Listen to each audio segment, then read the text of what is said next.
So guys, before proceeding further to discuss the design and implementation of GLThreads, it is important that we understand the concept of offset in C structures.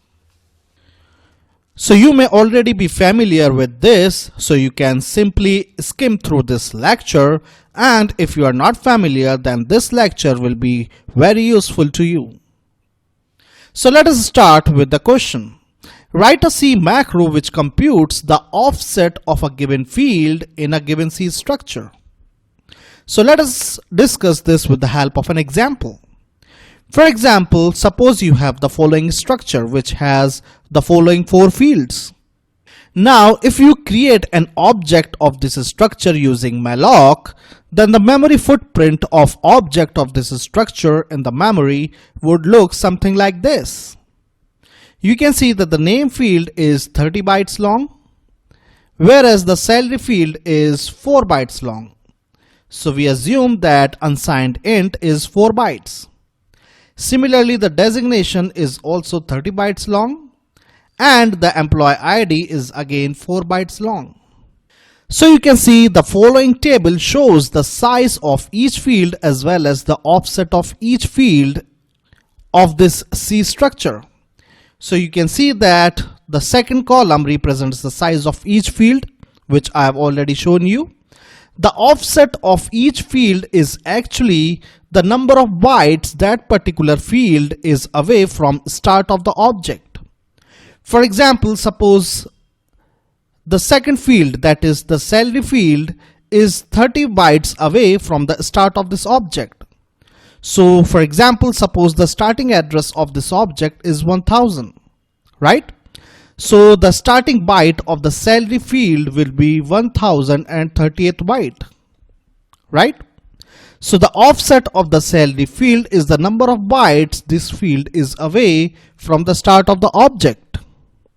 So the offset of the salary field is 30 bytes, right? And it is obvious that the offset of the first field of the structure is always 0.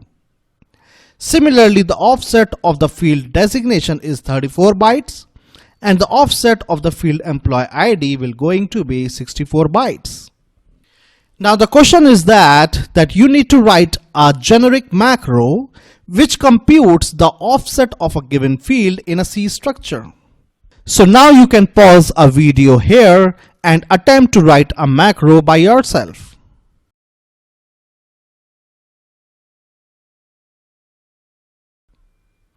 So such a macro can be written as follows, right? So let the macro be offset of. The first argument to the macro is the name of the structure, and the second argument to the macro is one of the field of this structure. And the definition of this macro simply computes the offset of a given field in a given structure. Now it is something specific to C language, and you need to understand it, that why it computes the offset of this field. So how you will going to use this macro? This macro can be used for any structure and for any field. So this macro should be used as follows. Just write offset of, that is invocation of this macro, pass the structure name, which is employee underscore T, and pass the name of one of the field of this structure. So let's say employee ID. So this macro will actually return the offset of the employee ID field of this structure. That is, this macro will going to return value equal to 64. In fact, it is a good interview question that you are asked to write such a macro in C or C++. So we have a small assignment attached to this lecture. Kindly do that assignment and then proceed further.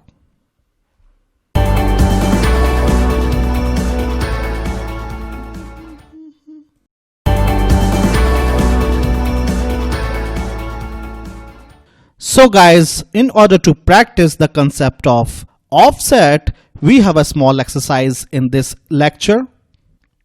So in this exercise, we just need to write the implementation of this function. That is, this function simply asks you to print the employee details. Now you can see on the right hand side, I have defined the structure of employee underscore T. You can see that the first four fields of this employee structure are pretty much obvious. The last field of this structure is actually a field of type GLThread node T, right? So GL node is simply one of the member of this structure employee. Now you can see that in this exercise, we have a pointer to the object of type employee underscore T, right?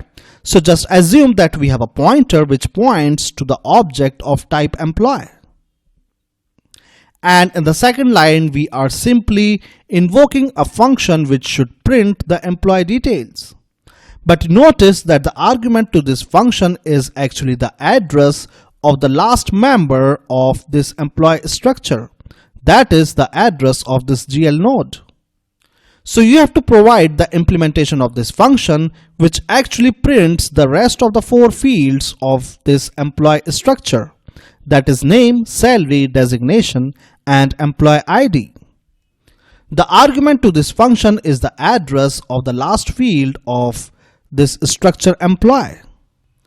So here I am providing you a hint that if you notice, the memory footprint of the object of type employee would look something like this. Now in this function, the argument that is passed is the address of GL node, which is one of the member of the structure employee, right? Now you need to print name, salary, designation, and employee ID of this object. So in order to print these details, what you need is a pointer to the start of the object employee. So all you need to do here is to somehow get an address which points to the start of the object employee. That is, you are given this address and you need to obtain this address. So simply from this address, you need to subtract the offset of GL node in order to obtain the starting address of this object employee. Once you get the starting address, then you can easily print all the employee details as usual. I have provided solution to this exercise as an assignment to this lecture.